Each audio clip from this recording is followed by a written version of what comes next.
Hi, this is week 3, and this week we've been playing Quest Atlantis and working with Spore.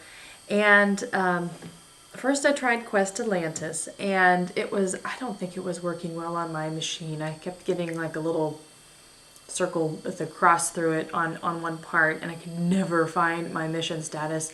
I tried that a couple times, and the quests that I could see, I got on one with it was the Frankenstein writer quest, and that seemed pretty interesting, but it wasn't working right for me for whatever reason.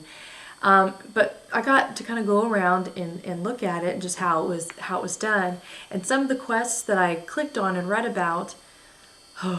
I'm a teacher and I was bored, so it didn't seem that interesting. Not anything for me to like really spend much energy on. So I thought that was kind of interesting, and it was very just kind of clunky. The interface, I felt, at least, and again, that could have just been how it was performing on my machine for whatever reason. In stark contrast to Spore, Spore was just gorgeous. It was beautiful. It was just very slick, and the design was very clear, and the icons were beautiful. I mean, everything was delicious. It was just like a big piece of candy, taffy. It was just it was lovely. It was beautiful. And then when I was kind of comparing the two and thinking about it, something that has kind of troubled me, or that I've thought about, is just the challenge of educational games. I mean, anything going through this whole program, just the time it takes and the resources it takes to create some of these products is very daunting.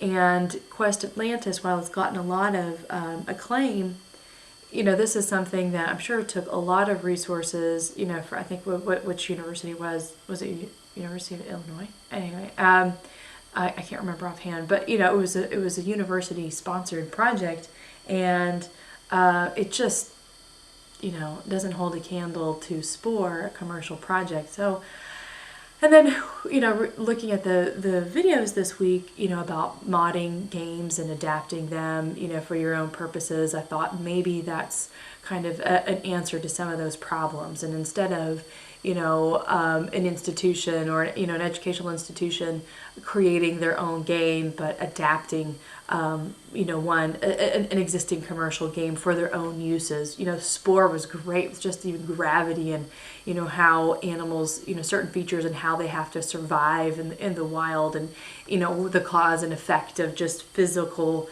attributes into that. So that was really neat.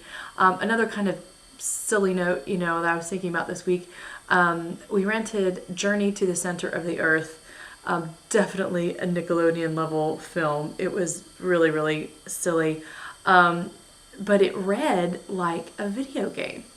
And it's with Brandon Fraser, and basically, they're kind of our scientists following Jules Verne, to the center of the Earth, trying to find the world in the center of the Earth. And it was very cute, but everything as they went, they threw out all the geological references.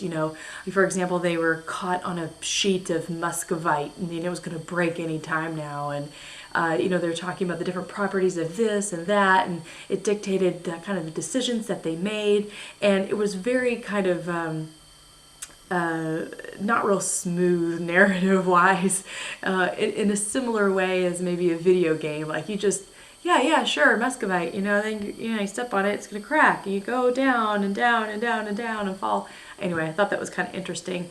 But here's a commercial film, that was not meant to be in schools, but man, if I was teaching 3rd grade science, we would totally watch this film, because you really came away knowing certain things and certain properties of these,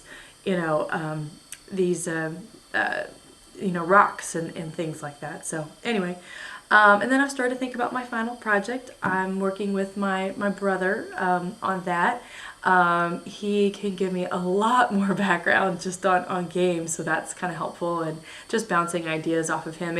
We're thinking about creating a movie like going through all the steps to create a movie. And he's an actor out in LA, so his friends are doing the same thing. So it's kind of fun. We'll see how that goes. And that's it for week 3.